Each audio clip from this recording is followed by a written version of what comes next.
warahmatullahi wabarakatuh. Ila hadratin Nabil Mustafa Rasulullah sallallahu alaihi wasallam wa ala alihi wa sahbihi wa azwajihi wa dzurriyyatihi wa ahli baitihi wa ajma'in. Bismillahirrahmanirrahim. Al-Fatihah. A'udzu billahi minasy syaithanir rajim. Bismillahirrahmanirrahim. Alhamdulillahirabbil alamin. Ar-Rahmanir-Rahim. Maliki yaumiddin. Iyyaka na'budu wa iyyaka nasta'in. Ihdinas siratal mustaqim. Siratal ladzina an'amta 'alaihim ghairil maghdubi 'alaihim waladdallin. Rabbighfirli wa liwalidayya. Amin. Kita melanjutkan pengajian kita tentang menerangkan fadilah daripada sholat tarawih. Artinya untuk menambah keyakinan dan keimanan kita. Apa sih manfaat dan fadilah dan keutamaan daripada sholat tarawih yang kita lakukan setiap malam di bulan Ramadan? Ada yang 20 rakaat, ada yang 8 rakaat. Maka itu mah diatur saja. Artinya masing-masing mempunyai dalil, masing-masing mempunyai landasan. Yang sholat tarawihnya 8 rakaat, yang gak usah moyok-moyok yang sholat tarawihnya 20 rakaat. Yang sholat tarawihnya 20 rakaat gak usah moyok-moyok yang tarawihnya 8 rakaat. Insya Allah semua tujuannya sama, cuma teknis saja yang beda. Bismillahirrahmanirrahim. Ini nanti malam tanggal 8 ya. Iya. Nanti malam kan malam Jumat. Karena kita kemarin puasa Ramadan itu dimulai dari hari Jumat. Jumat, Sabtu, Ahad, Senin, Selasa, Rabu, Kamis, Jumat. Jadi nanti malam Jumat adalah malam ke-8. Tidak terasa kita sudah 1 minggu melaksanakan ibadah puasa Ramadan. Tidak terasa. Bismillahirrahmanirrahim. Bismillahirrahmanirrahim. Wa fi lailati lan fadilah sembahyang tarawih dalam bengi. As-saminati kangkap as-saminati wa fi lailati lan fadilah sembahyang tarawih dalam bengi. As-saminati kang kaping 8. Atahu iku mangkang wa iman sapa Allah Gusti Allah taala khale malur sapa Allah ma ing ganjaran uktia akto kang wis awe sapa Allah Ibrahim alaihissalam ing Nabi Ibrahim alaihissalam. Jadi fadilah keutamaan kita melaksanakan menjalankan sholat tarawih malam tanggal 8 nanti malam Jumat. Itu kata Nabi dikasih pahala oleh Allah sama seperti Allah berikan pahala kepada Nabi Ibrahim. Apa sih maksudnya? Perlu kita ketahui bahwa Nabi Ibrahim alaihissalam dalam menyebarkan agama Allah itu banyak tantangan dan rintangannya. Singkat cerita, Nabi Ibrahim alaihissalam itu sangat murka, tidak cocok dengan apa yang disembah oleh Raja Namrud. Sehingga dalam satu kisah diterangkan begitu Raja Namrud dan bala tentaranya, anggotanya itu melaksanakan satu perkumpulan di lapangan, Nabi Ibrahim alaihissalam masuk ke dalam tempat ibadah Raja Namrud. Manjing ning tajuge Raja Namrud, manjing ning masjidnya Raja Namrud. Ketika Nabi Ibrahim masuk ke dalam tempat ibadah Raja Namrud, di situ terlihat bahwa di situ terdapat patung. Patung yang di tengah itu adalah patung yang paling gede. Di bawahnya agak kecil, terus. Kanan kiri semuanya patung. Patung yang paling besar itu ditaruh di tengah-tengah. Akhirnya Nabi Ibrahim mengambil satu kampak patung-patung Nabi Ibrahim, Raja Namrud yang kecil-kecil itu dihabisi semua sama Nabi Ibrahim. Habis dikampaki kabeh. Dora. Singkat cerita, setelah patung-patung yang kecil dari Raja Namrud dan bala tentaranya rusak, kampak ditaruh oleh Nabi Ibrahim dalam patung yang paling besar. Ketika Raja Namrud dan bala tentaranya selesai melaksanakan ritual upacara di lapangan, mereka masuk mau beribadah, mau sembahyang, mau menyembah Tuhannya. Betapa kagetnya Raja Namrud begitu melihat di dalam musolanya, di dalam puranya, di dalam piharanya masuk kok Tuhannya rusak semua. Kata Raja Namrud, ladala bakal wis makanan kepriben kieu pangeran nyong buba kabeh ya. Raja Namrud murka. Ini siapa yang merusak Tuhan-Tuhan kita? Akhirnya dipanggillah pegawai daripada Raja Namrud.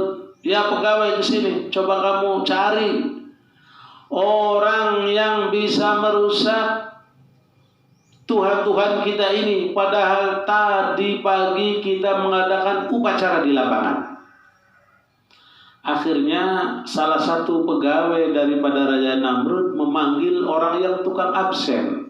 Makanya tukang absen itu penting. Tukang absen sini. Coba saya pengen lihat yang hadir tadi pagi itu dari seluruh penjuru RT sana, RW sana, itu siapa saja. Dilihat di absen, kata tukang absen, Pak Raja, semua yang hadir waktu kita melaksanakan upacara di lapangan hadir semua. Dari RT 1 sampai RT 10 hadir semua. Gampangnya ngomong. Dari RW 1 sampai RW 20 hadir semua. Tidak ada yang ketinggalan. Loh, terus kalau semuanya hadir, siapa yang merusak? Mohon maaf Baginda, ada satu orang dari RT anu, RW anu tidak hadir. Siapa itu? Ibrahim. Raja Namrud punya feeling yang sangat tajam. Namanya juga raja. Sudah, berarti tidak ada orang lain yang dicurigai selain Ibrahim. Karena tadi pagi Ibrahim tidak mengikuti upacara di lapangan. Berarti dialah orang yang merusak Tuhan-Tuhan kita. Singkat cerita, Nabi Ibrahim dipanggil oleh Raja Namrud. Kesimpulannya, Nabi Ibrahim berdebat dengan Raja Namrud. Ya Ibrahim, kenapa engkau merusak Tuhan-Tuhan kami?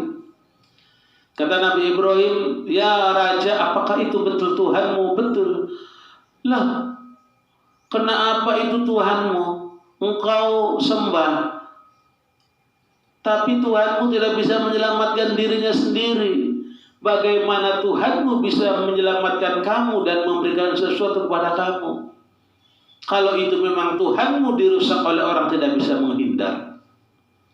Akhirnya Raja Namrud juga berpikir, wah Ibrahim, apakah engkau tidak tahu Tuhan-Tuhan itu adalah patung yang terbuat dari batu. Mana mungkin mereka akan menghindar ketika mereka dirusak. Wongnya madu ya akal Raja Namrud.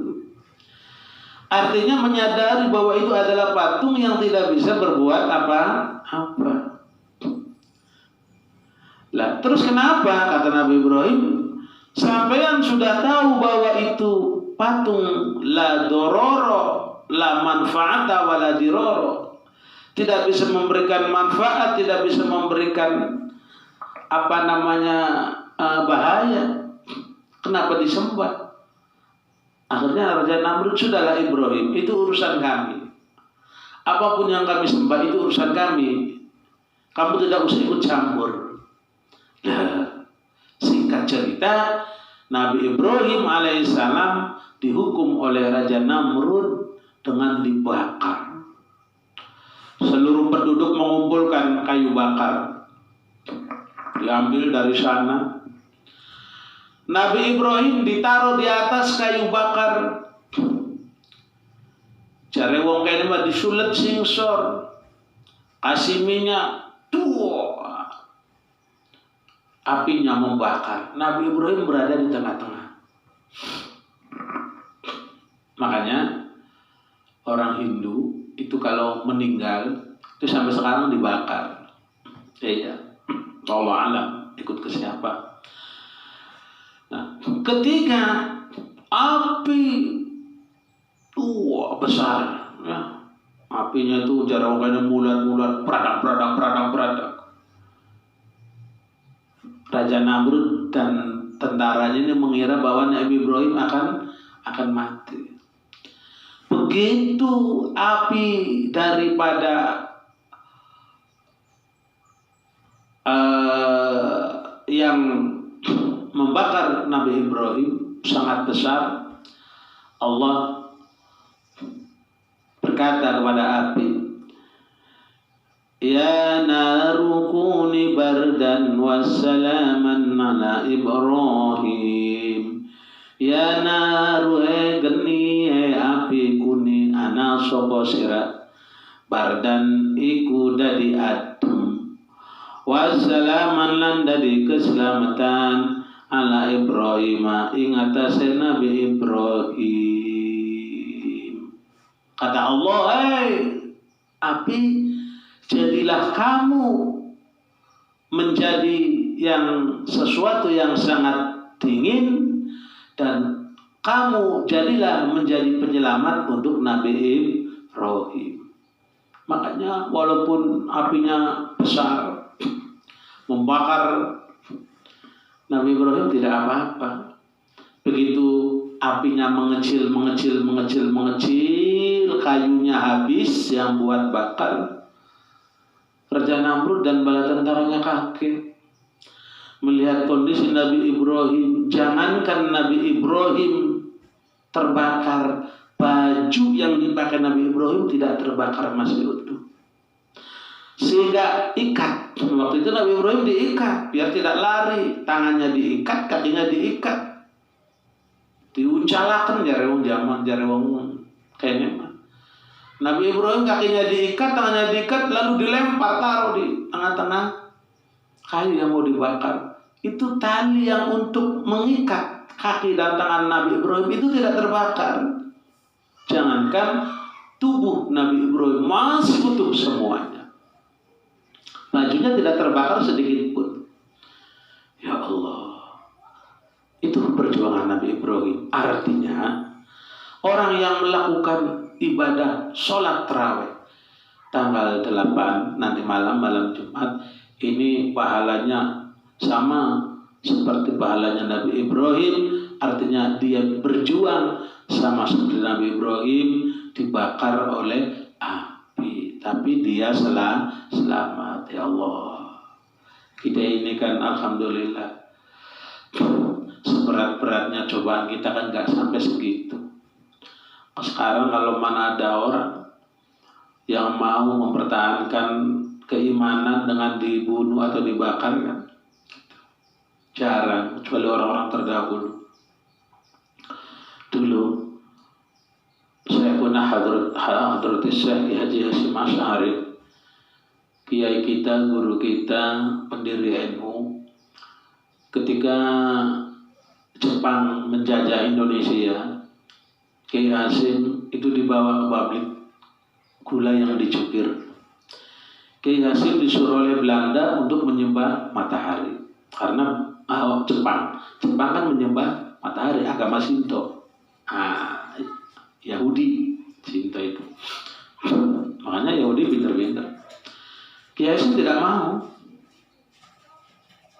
mau. Sampai Kiai Hasim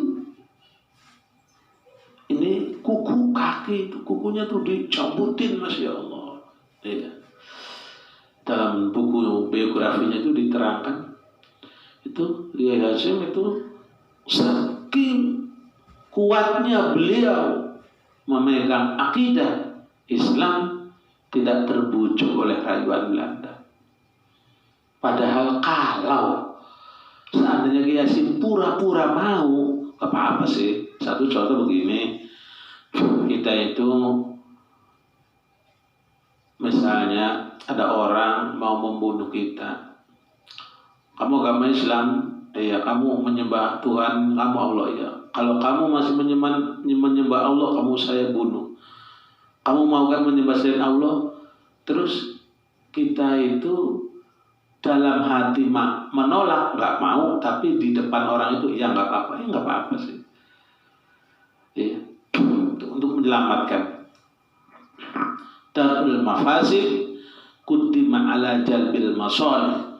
Menolak satu bahaya, satu kerusakan itu lebih diutamakan daripada mengambil satu kemaslahatan. Seperti sekarang ini lagi musim corona, ini kan yang dipakai adalah darul mafasid kuddima ala jalbil masalih.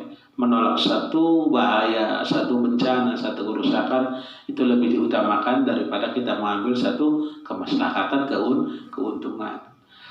Makanya kita lihat di beberapa musola, di beberapa masjid, sholatnya itu kan agak renggang. Kalau dulu kan sufu bagus, rapatkan barisan. Sekarang kan untuk mencegah daripada wabah corona, barisannya dilonggarkan. Gak apa-apa sih. Iya, malah kayak kalau dilihat sih orang sekarang sholat di masjid dan di musola itu kayaknya lebih banyak daripada biasanya, karena renggang sih. Itu artinya kembali lagi, sungguh sangat bahagia dan mulia bagi orang-orang yang bisa melaksanakan sholat tarawih malam tanggal 8 bulan Ramadan nanti malam, ya, malam Jumat. Ya Allah, apalagi nanti malam Jumat. Orang bilang itu dalam syair kan ada, saben malam Jumat ahli kubur balik ning umat, jaluk didongakno wajan Quran jan sakalima, lamun ora dikirimi banjur balik brebes milih, balik ning kuburan mangku tangan tetangisan. Nah, malam Jumat malam yang sangat mulia, sangat mulia karena Sayyidul Ayyam yaumul Jumat. Wa fi lailatil ing dalam bengi atas kang kaping 9. Fadilah salat tarawih di malam tanggal 9. Faka'an nama abada mangka kaya nyembah sapa wong. Faka'an nama abada mangka kaya ibadah sapa wong Allah Ta'ala ing Gusti Allah Ta'ala. Ibadatan Nabi alaihi salatu wassalam kaya ibadah Kanjeng Nabi alaihi salatu wassalam. Fadilah salat tarawih malam tanggal 9, malam Sabtu untuk tahun ini itu sama pahalanya seperti ibadahnya Nabi kita Muhammad sallallahu alaihi wasallam. Amin ya rabbal alamin. Ibadah kita itu kan jauh dengan ibadah Nabi. Kalau Nabi begitu takbir usolli fardul isya'i 4 raka'atin adaan mustaqbilal qiblati fidal Allahu Akbar. Sudah. Tidak ingat apa-apa. Tidak ingat harta, tidak ingat dunia, tidak ingat apa-apa. Itu ibadahnya Nabi. Khusyuk, makanya doa Nabi selalu diijabah. Lah kalau sholatnya kita kan usolli fardal asri arba'a raka'atin adaan mustaqbilal qiblati lidal Allahu Akbar. Bismillahirrahmanirrahim. Karena sholat asar kan bil khauf kan. Baru baca bismillah ada orang lewat. Tape, kolok, buka puasa. Lah iya. Aduh, saya belum beli tape, belum beli kolok buka puasa nih. Ingat. Dan terdengar sholatnya kita kan. Nah, kadang-kadang kita itu sholat, tapi dalam sholat merencanakan sesuatu. Waktu belum sholat mah nggak tahu. Begitu Allahu Akbar, di hati kita dalam pikiran, oh ya, nanti besok mah, nanti ngabuburitnya kita ke sana, pulangnya beli ini, mampir ke sini, nanti sahurnya pakai lauk ini. Iya, itu dirancang. Kadang kita merancang sesuatu dalam sholat. Lah, boro-boro kita bisa sholat seperti sholatnya Nabi. Walaupun kata Nabi, "Shollu kama ra'aitumuni usolli." Sholatlah kamu seperti sholatnya aku. Sholatlah kamu seperti engkau lihat aku sholat. Lah kapan kita melihat sholatnya Nabi? Orang ketemu sama Nabi aja tidak. Maka dari itu kita belajar sholat dari guru kita dari gurunya, gurunya dari gurunya, gurunya dari gurunya, gurunya dari gurunya, gurunya dari gurunya, gurunya dari gurunya, gurunya dari gurunya, dari para wali dari tabi'in dari tabi'in sholat belajar dari sahabat belajar dari Nabi. Tuh, itu seperti sholat yang kita lakukan itu kan. Kalau kita mau ketemu Nabi kan belum pernah ketemu, mau kapan? Karena kita zamannya zaman umatnya Nabi, tapi muridnya para ulama. Tuh. Jadi fadilah sholat tarawih tanggal 9 itu pahalanya sama seperti pahala ibadahnya Nabi kita Muhammad sallallahu alaihi wasallam. Amin ya rabbal alamin. Makanya sangat untunglah bagi orang-orang yang mau mengerjakan sholat tarawih. Iya, sangat merugi bagi orang-orang yang tidak melakukan sholat tarawih. Walaupun sholat tarawih itu adalah sholat sunnah, tapi ibarat orang itu kita makan kalau nggak ada lauknya kan gak enak, ya. Sholat tarawih sunnah, tapi kalau ibaratnya lauk itu lauk yang sangat enak. Sholat wajib itu pokok, kalau makan itu nasi. Nah, kalau kita makan nasinya aja, nggak usah pakai lauk enak nggak? Oh nggak enak, ya kan? Baru jangankan satu piring, satu sendok aja sudah nggak enak. Ya. Tapi begitu kita makan dikasih lauk, ada sayur asam, ada jengkol, ada kerupuk, ada ikan, wah. Ya zaman yang sapiring, uruk, bisa-bisa rong piring, ya kan? Itulah para jamaah yang hadir baik di sini maupun yang di rumah masing-masing. Kita sangat beruntung menjadi umat Nabi Muhammad SAW.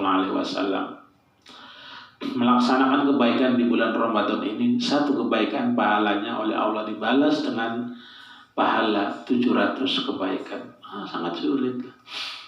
Ya, kita bersedekah 1000 perak, tapi dicatat oleh Allah sama seperti kita bersedekah 700.000. Ya Allah, enak kan? Kalau nggak ada bulan Ramadan kita susah mencari pahala yang besar. Orang kita itu kadang-kadang mau beramal juga kadang keder, ya Allah, begitu dari pasar lewat, ada orang panitia pembangunan masjid, ada panitia pembangunan musola. Salatullah, salamullah, mangga bu sodako jariyah. Begitu kita mau sodako, kita ambil uang. Begitu lihat, ambil 100.000. Gimana nih 100 ribu nih? Dimasukkan ke kotak amal atau kita masukkan lagi ke kantong? Masukkan lagi. Cari lagi. Ini nih. Kita lihat 50 ribu. Ya Allah. Ini 50 ribu gimana ya? Mau dikasihkan atau tidak? Masukkan lagi. Masukkan. Cari kantong sebelah sini. Wah, ada ini.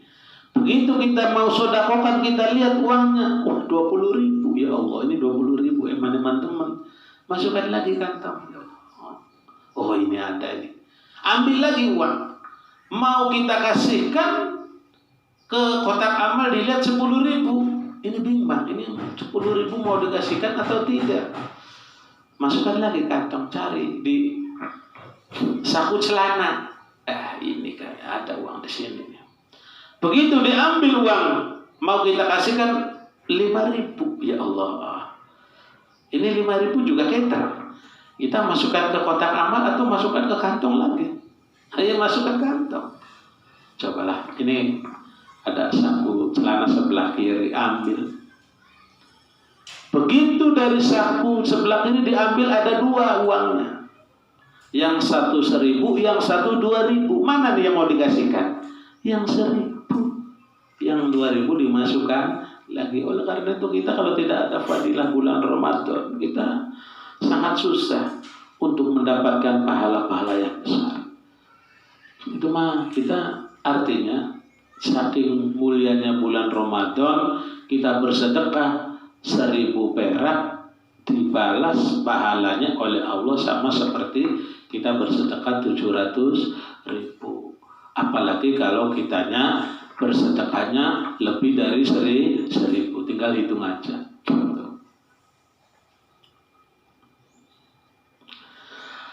Wa fi lailatil ing dalam bengi. Makanya ketika itu pernah Siti Aisyah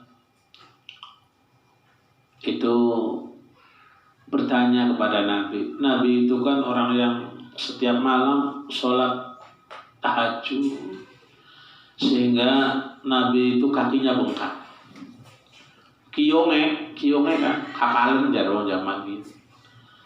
Lalu Siti Aisyah bertanya kepada Nabi, wahai Nabi, kenapa engkau masih rajin beribadah di malam hari sampai kakimu bengkak?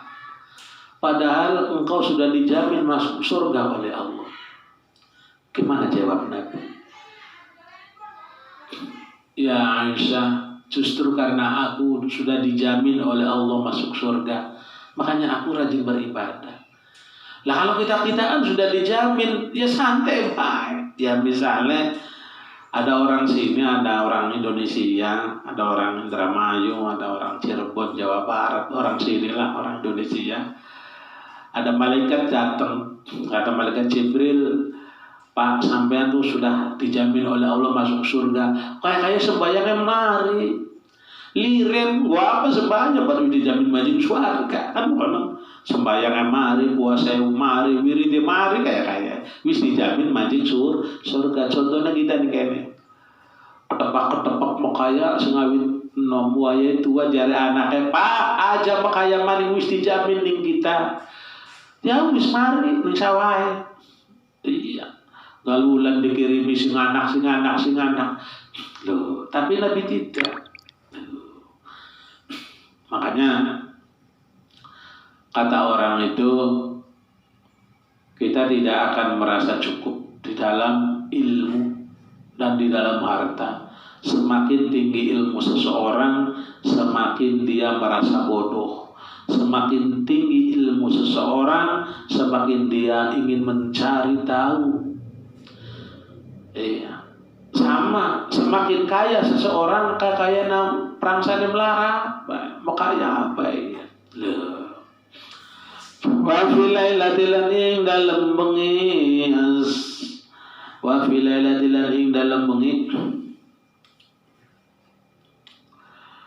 al-asyrati kang kaping 10. Berarti malam apa ini? Malam Minggu ya.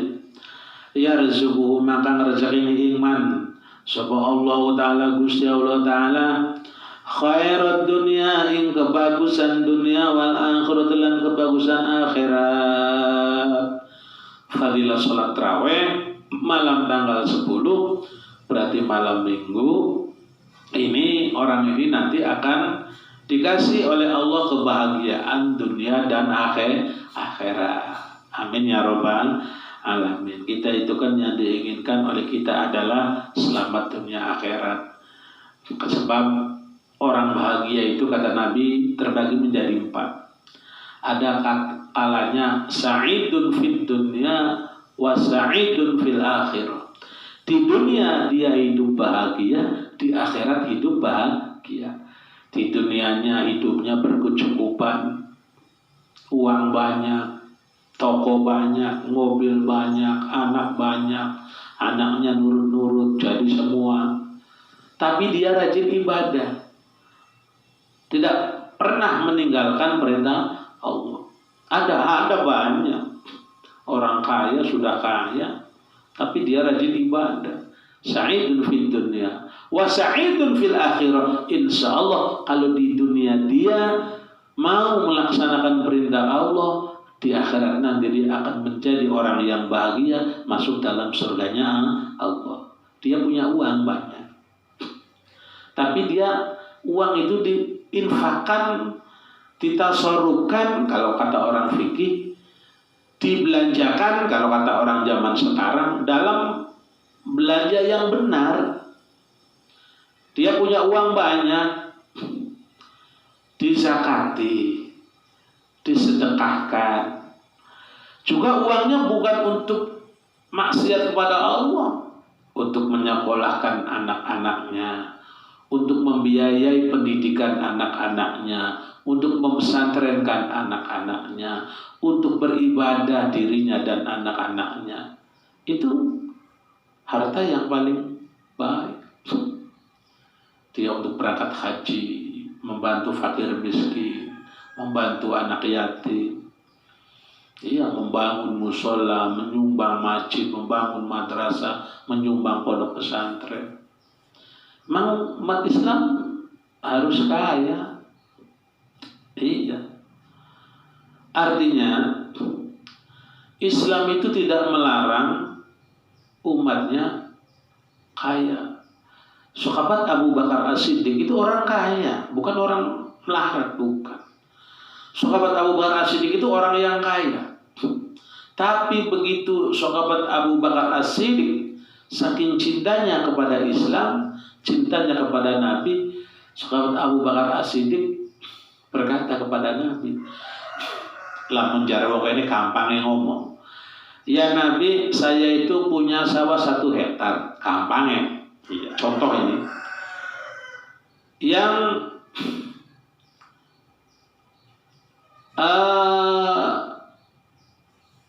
apa namanya 1 hektar itu kan berarti sekitar 1000 ya, 10.000 meter persegi. Ya Nabi, saya mempunyai sawah tanah ini 10 meter persegi. Aku akan wakafkan, kasihkan buat perjuanganmu, buat perjuangan Islam 8.000 meter persegi. Saya minta yang 2.000 meter saja Nabi. Ya Allah. Terus Syekh Abdul Qadir Al-Jailani itu orang kaya. Orang kaya. Jangan dikira bukan orang kaya. Yang dinamakan zuhud fid dunia itu bukan berarti dia orang yang melarat. Bukan. Yang dinamakan zuhud fid dunia adalah orang yang tidak mementingkan kepentingan dunia.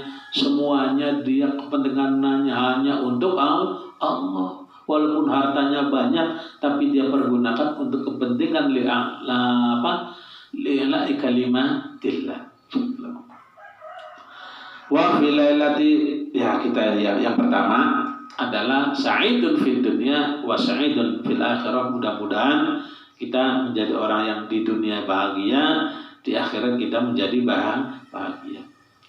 Yang kedua kata Nabi, Sa'idun fid dunya wasaqiyun fil akhirah. Di dunia hidupnya bahagia, tapi dia sengsara di akhirat. Apa? Orang yang di dunia hartanya banyak, uangnya banyak, pabriknya banyak, tokonya banyak, mobilnya banyak, sawahnya kayak kebunnya pirang-pirang, sapinya pirang-pirang, wedusnya akeh. Tapi dia lupa untuk menyembah Allah. Gara-gara kakeyan duit, gara-gara kakeyan harta, kelalen karo Gusti Allah. Maka dia menjadi orang yang syaqiyun fil akhirah, nanti di akhirat menjadi orang yang celaka. Kita sudah sering mendengarkan cerita Sa'labah. Iya. Sa'labah itu sahabat Nabi, salah satu sahabat Nabi yang paling kere. Dia rajin jamaah, sembayangnya wakil. Cuma sahabat Sa'labah itu orang yang miskin, sehingga kalau mau sholat itu bajunya itu bergantian dengan istri dan suaminya. Kalau istrinya sholat, suaminya menunggu. Kalau istrinya selesai sholat, pakaiannya dikasihkan ke suaminya baru untuk sholat. Sehingga satu waktu Sa'labah itu datang kepada Nabi menghadap. Sa'labah, ada apa engkau datang kepadaku, kata Nabi. Ya Nabi, aku mohon doa darimu, sebab engkau doanya selalu diijabah oleh Allah. Terus apa yang engkau inginkan ya Sa'labah? Nabi, seperti engkau lihat, keadaan diriku kan sangat susah. Untuk beribadah saja sangat susah, pakaian gentian. Aku minta doa darimu, doakan aku menjadi orang yang kaya Nabi, agar aku bisa beribadah dengan tenang. Biasa wong bakal durung sugi mah ngomong konon. Nabi lamun reang sugi kan enak, tuku klambi dewek, wong wadon dewek, enakan kunta karo sembayang jamaah, keder klambi gentenan karo rabine reang. Wis duwe klambi siji-sijine bolong pisan. Jadi lamun reang sugi kan enak, bisa tuku klambi sing anyar ning Tegal Kumpuk. Wong wadon tuku mekena sing anyar ning Jatibarang. Kan kita bisa mangkat bareng jamaah nah bikin maya keder. Oh, konon. Iya. Lalu Nabi berkata, Sa'labah, apakah sirani kuat lamun wis sugih? Kuat Nabi. Yakin reang janji. Lamun reang sugih karep sembayang wekel. Bakal wong sugih ku repot bae kenapa kaya ya beli Kangjeng Nabi reang mah. Jare Sa'labah. Ya wis, dari Kanjeng Nabi bakal konon kotak dongakaken sirani dari sugi. Ketika itu Sa'labah pegawaiannya angon wedus. Iya, penggembala kambing. Tuh Sa'labah kambingnya wedusnya dua. Cuma kering-kering, cilik-cilik. Nah, ketika Nabi mendoakan Sa'labah, ya Allah, ya Rabbi, kasihan Sa'labah mau beribadah sangat susah. Aku mohon kepadamu ya Allah, ya Rabb, Sa'labah jadikan orang yang cukup, Sa'labah jadikan orang yang kaya sehingga dia bisa beribadah. Yang doanya Kanjeng Nabi. Sejak kalau doanya ulang-ulangan ya. Kalau doanya ulang-ulangan kan diijabah bisa gelis bisa suwe. Lah doanya Kanjeng Nabi seketika. Sebab Kanjeng Nabi adalah kekasih Gusti Allah. Ketika malaikat Israel datang saja mau mencabut nyawa Nabi itu, kata Israel, ya Nabi, kula mene-mene ki dikongkoni Gusti Allah. Lah, kepriben sih Israel jare Gusti Allah, sampean ki pengen dawa umure ta masih urip ta, sampean ki wis cukup tekan samene. Oh mokonon Terus kepribensi lamun jare wong kene kan ya sebenarnya mah pakanding loh mahfude mah sampeanku go ya wis wayahe balik maring Gusti Allah wis ditunggu ning Gusti Allah. Tapi lamun sampean pengen nambah jaluk sindawa ya tepai jare Gusti Allah ya. Ranta pada kongkonan. Gimana jawab Nabi? Ya Nabi jawabnya Israel, seandainya Allah sudah menunggu saya, ya lebih baik gak usah lama-lama. Ya akhirnya ya dijawab lah nyawain aja Nabi. Lamun kita kan ya kok dikit gail orang jaluk 100 tahun mana bisa beli kan mana? Nah, kelisening cerita singkatnya wong kanda doanya Nabi Muhammad diijabah sehingga Sa'labah menjadi kaya. Yang tadinya Sa'labah punya kambing cuma 2 ekor, laki 1 perempuan 1. Begitu nganak brojol 3, brojol 4, brojol 5 sehingga Sa'labah menjadi kaya. Ya Allah, Sa'labah kandang weduse pirang-pirang ning kanan sehingga Sa'labah yang pada awalnya begitu dikasih rezeki oleh Allah yang pertama Sa'labah bener. Walhamdulillah jare Sa'labah sekali metu weduse brojol 3 kembar. Sehingga Sa'labah bisa tuku klambi, bisa tuku mekena kanggo rabine. Sa'labah rajin sembahyang jamaah. Jare Kanjeng Nabi iya dengan bener Sa'labah barang wis supi iki sembahyang karo shomat jamaah wektu. Tapi lama-kelamaan semakin banyaknya kambing Sa'labah. Sa'labah dibuat repot. Dari pagi sampai siang Sa'labah mengurus kambing yang ada di kandang A. Walaupun ada pegawainya, tetap Sa'labah memonitoring. Tulis kambing yang umur sekian tahun, sehingga Sa'labah tidak bisa sholat jamaah duhur. Kata Nabi tanya kepada sahabat, Sa'labah kemana? Ini nggak sholat jamaah? Enggak, Nabi itu ada istrinya sholat jamaah. Oh ya udah. Istrinya ditanya sama Nabi,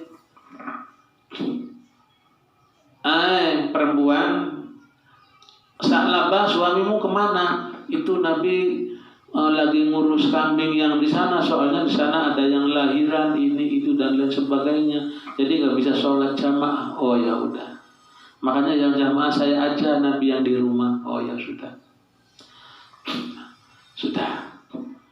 Lama kelamaan duhur tidak terlihat jamaahnya. Asar Sa'labah masih di kandang yang nomor B. Karena kambingnya banyak. Nabi juga bertanya, ini Sa'labah kemana kemarin? Asar, maghrib, sholat, kok sekarang duhur, asar nggak ada, kemana Sa'labah? Masih di kandang Nabi. Ya udah. Singkat cerita, sehingga Sa'labah dan istrinya kok nggak kelihatan. Dari sholat 5 waktu tuh nggak ada satunya. Duhur nggak kelihatan, asar nggak kelihatan, maghrib bisa subuh juga dua-duanya kelihatan. Kemana ini? Kata Nabi kata para sahabat, Sa'labah sekarang itu lagi sibuk. Istrinya di rumah ngitung duit, ngitung uang, jual beli kambing. Istrinya aja menghitung di rumah, ngitung uang saking banyaknya sehingga sholat jamaahnya lupa. Sa'labah menghitung kambing dan memonitoring dan mengurus kambing-kambing yang ada di beberapa kandangnya sehingga Sa'labah lupa sholat berjamaah. Kata Nabi, ya Allah bener jarere yang Sa'labah beli kuat. Tipai sugi samono beli kuat. Singkat cerita Sa'labah melarat mati. Jadi sa'idun fid dunya wa saqiyun fil akhirah. Di dunia hartanya banyak, tapi dia tidak digunakan dengan yang baik. Hartanya digunakan untuk perkara yang haram, untuk bermain, untuk berjudi, untuk bermabok-mabokan, untuk melakukan perkara yang haram. Uangnya banyak. Beli apa juga dia bisa. Jangankan beli motor, beli mobil, beli pesawat juga bisa. Bisnisnya maju, tapi dia tidak digunakan dengan jalan yang baik. Tidak mau bersedekah, tidak mau berzakat, tidak mau berinfak. Maka nanti di akhirat, sakiyun fil akhirat, di akhirat akan menjadi celaka. Para hadirin, para pemirsa yang hadir di sini ataupun yang di rumah, nanti kita itu di akhirat dihisab oleh Allah, akan ditanya dari mana harta kita diperoleh, dihabiskan untuk apa harta kita itu. Nanti ditanya, dihisab. Jangan kira tidak ditanya. Nanti harta itu akan menjawab, ya Allah, saya ini berasal dari pekerjaan halal, saya ini berasal dari pekerjaan haram. Semuanya menjawab. Karena nanti di akhirat itu yang berbicara adalah bukan mulut kita, tapi anggota badan kita. Kalau di dunia kita selalu berbuat baik, maka tangan juga berkata, ya Allah, selama hidup di dunia saya dipakai oleh majikan untuk berbuat kebaikan. Tapi kalau kita berbuat jelek, maka juga berkata selama di dunia dipakai untuk berbuat kejelekan. Yang ketiga, kata Nabi, bahagia itu sakiyun fid dunya wa sa'idun fil akhir. Di dunia dia kelihatannya sengsara, tapi di akhirat dia menjadi orang yang bahagia. Siapa orang yang begitu? Di dunia ekonominya pas-pasan, umai cilik gubuk kebocoran, mangan dadak luru, ora kaya batur, tinakuun luru tok tinakuun, batur klambi bagus, pun klambi blesak, batur duwe motor, pun mah duwe nepit, boro-boro tuku mobil, kanggo mangan bega kangelan dadak luru, boro-boro garendang dan liuma, umai blesak, keripik kebocoran. Ini ki durung di tehel, durung di keramik.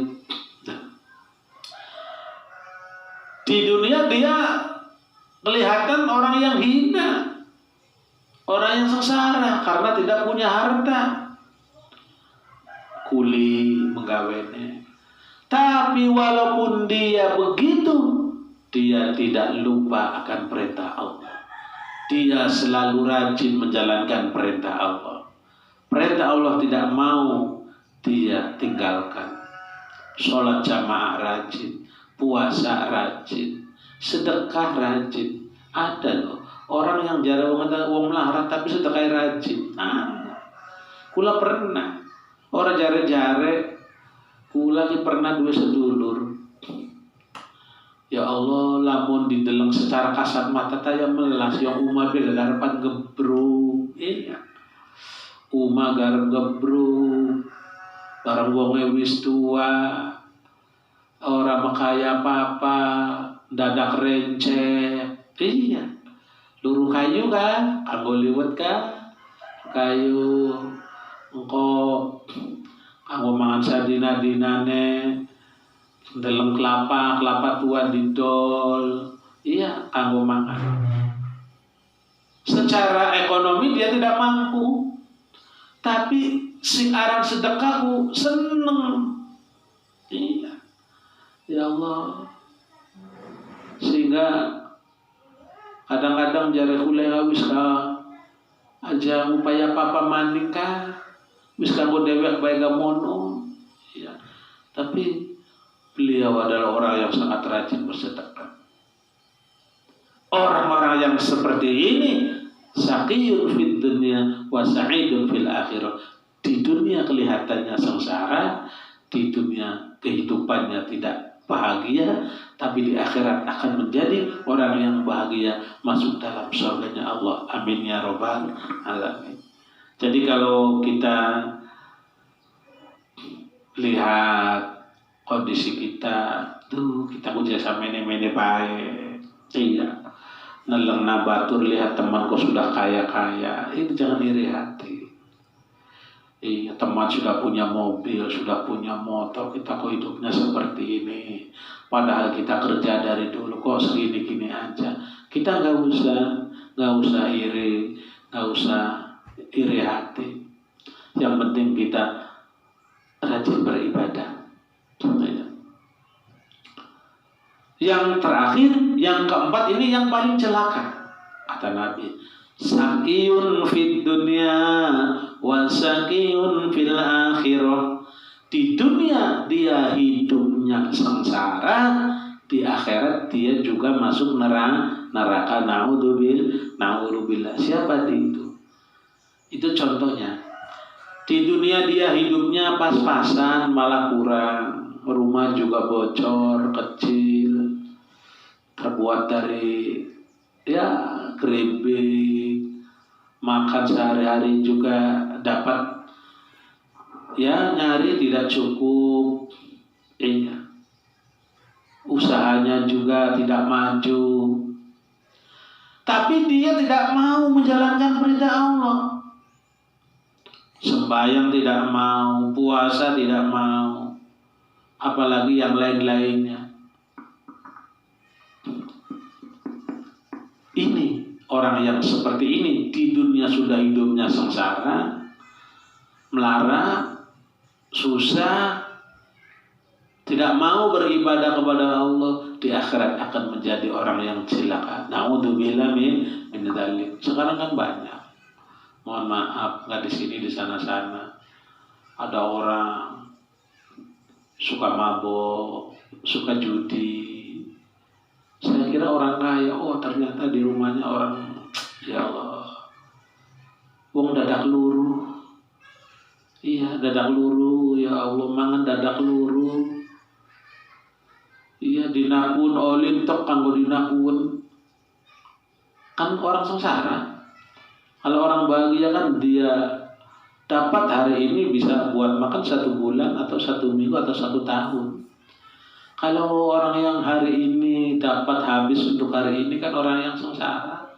Apalagi orang yang hari ini penghasilannya sehari tidak bisa untuk mencukupi kebutuhan hari itu, kan sangat sengsara. Tapi dia tidak mau beriman kepada Allah, dia orang yang sengsara. Mohon maaf, saya pernah lihat, Masya Allah, ada orang bermain judi. Ini anak-anak judi ini sor jembatan, blak remi gaplek, bermain duit. Waya sembahyang beli sembahyang, waya puasa beli puasa, waya ngaji beli ngaji. Apa manusia sedekah kanggo mangan beura. Ternyata setelah saya lihat, kirain orang yang bercukup, ternyata tidak. Tuh, naudzubillah min dzalik. Syaqiyun fid dunya wa syaqiyun fil akhirah. Jangan sampai kita menjadi orang yang sudah di dunia hidupnya melangsak, ning akhirate uripe celaka manjing neraka. Naudzubillah. Wa fil lailatil ing dalem bengi al khadiang sarukang kapi tanggal 11, berarti malam Senin. Yakhruju mangka metu sapa wong minad dunya saking dunya kayaumi wulida kaya dinane den lairaken sapa wong min bani ummi saking jero wetenge emboke wong. Fadilah salat tarawih malam tanggal 11, berarti untuk tahun ini malam Senin ya, Jumat 8, 9, 1, 10 minggu, Senin 11. Itu maka orang yang mau melakukan sholat tarawih di malam tanggal 11, sama orang itu, kata Nabi, seperti orang yang baru keluar dari perut ibunya, sama seperti bayi nembe lahir saking rahime emboke alias ora duwe dosa alias dosane dipangapura. Amin ya robbal alamin. Innamal walad yuladu alal fitrah.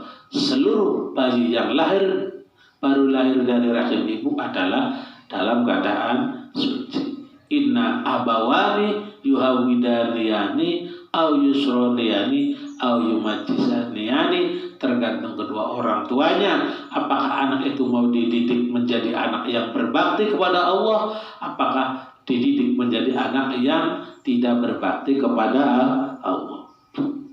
Wa fil lailati lan ing dalem wengi asane asaro kang asane ka asaro kang kapi tanggal 12 berarti bengi Selasa. Ja'a mangkatakan sapa wong yaumal kiamat ing dalem dina kiamat wa wajhu khale utawi raine wong iku kal qamari kay dene rembulan lailatul badri ing dalem bengine bulan purnama. Fadilah sholat tarawih dalu malam tanggal 12 malam Selasa depan itu nanti di akhirat di yaumil qiyamah orang yang mau melaksanakan sholat tarawih di tanggal 12 ini nanti begitu datang dipanggil oleh Allah wajahnya mencorong bagaikan bulan purnama. Amin ya rabbal alamin. Karena nanti di akhirat itu kita itu di hari kiamat semuanya akan dihisab. Bari ana sing rene peteng ribet, ana sing sada padang, ana sing padang linglang. Nah ini orang yang mau sholat tarawih plus puasa, maksudnya mau menjalankan sholat tarawih di malam tanggal 12, mukanya bercahaya seperti bagaikan bulan purnama. Anak-anak muda kan kalau lagi jatuh cinta kan suka berpantun. Wahai kasih, aku selalu merindukan wajahmu. Begitu. Wajahmu yang bersinar-sinar bagaikan cahaya bulan purnama. Orang dahulu, kalau orang sekarang mah begitu kangen cukup foto, kirim selfie, tulis muah. Kalau orang dahulu jatuh cinta itu sangat susah. Iya, bikin suratnya itu kertasnya berwarna pink. Iya, tulis malam ini di bawah sinar bulan purnama. Iya, aku selalu ingat akan wajahmu. Wajahmu selalu terbayang-bayang di lubuk mataku, mengganjal di lubuk mata, tidak bisa aku hapus. Wis peragat ngarang surat nginteni tukang pos, putih anjing akan suratnya dimasukkan kirim tukang pos. Perempuannya itu menanti hari ini ada suratnya ya dari kasih saya. Iya. Tukang pos datang, surat pak pos ada surat dia, itu dibaca. Makanya orang dahulu pinter, sangat romantis. Kalau orang sekarang nggak bisa romantis, soalnya orang sekarang itu kalau jatuh cinta nggak banyak omong, cukup foto, blok, selfie dikirimkan, blok, tulis mah.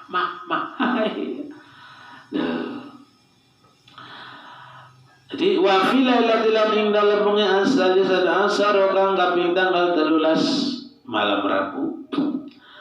Ja'amang katakan sapa wong yaumal kiamat ing dalam dina kiamat aminan khalew kang slamet min kulli su'in saking saben-saben keblesakan. Fadilah salat tarawih malam tanggal 13 berarti malam Rabu ya. Jumat 8, Sabtu malam Sabtu 9, malam Minggu 10, malam Senin 11, malam Selasa 12, 13 malam Rabu. Kata Nabi, orang yang mau melakukan sholat tarawih malam tanggal 13 itu nanti besok di hari kiamat akan diselamatkan dari segala kejelekan, dari segala kesusahan. Amin ya robbal alamin. Dalam satu cerita itu bahwa besok nanti di hari kiamat antara matahari dengan kepala kita itu cuma 1 kilat. Panas. Kita dikumpulkan di arah-arah maksar itu laka wong dagang payung, laka wong dagang es. Iya.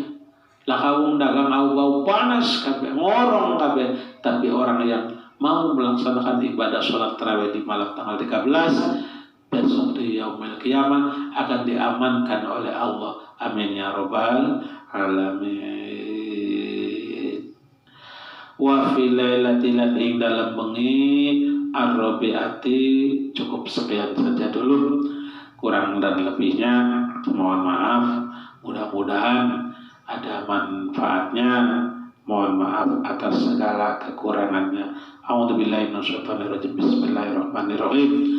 Allahumma rabbana taqabbal minna salatana wa siyamana wa wudu'ana wa khushu'ana wa tadarru'ana wa qu'udana wa qiyamana wa tahlilana wa tasbihana wa qira'atana wa jami' ibadatina wa tamim tafsirana birahmatika ya arhamar rahimin. Allahumma innaka afuwwun karim tuhibbul afwa fa'fu anna ya karim. Allahumma inna nas'aluka ridhaka wal jannah wa na'udzubika minas sakhatika wan nar. Allahumma sallimna wa sallim ma'ana min afati dunya wa min afati al-akhirah wa bisnadihima wa baliyatihima innaka ala kulli syai'in qadir. Allahumma sallimna wal muslimin min afatil corona wa jami'il bala'i wal waba. Allahumma adfa'na wala wal waba wal faqs wal mughriba was sadaid wal mihan wal corona min baladina Indonesia khassa wa min buladil muslimina ama innaka ala kulli syai'in qadir. Subhana rabbika rabbil izzati amma yasifun wa salamun alal mursalin walhamdulillahi rabbil alamin. Al-Fatihah. A'udzu billahi minasy syaithanir rajim. Bismillahirrahmanirrahim. Alhamdulillahi rabbil alamin. Ar-Rahmanir Rahim. Maliki yaumiddin. Iyyaka na'budu wa iyyaka nasta'in. Ihdinas siratal mustaqim. Shiratal ladzina an'amta 'alaihim ghairil maghdubi 'alaihim waladdallin.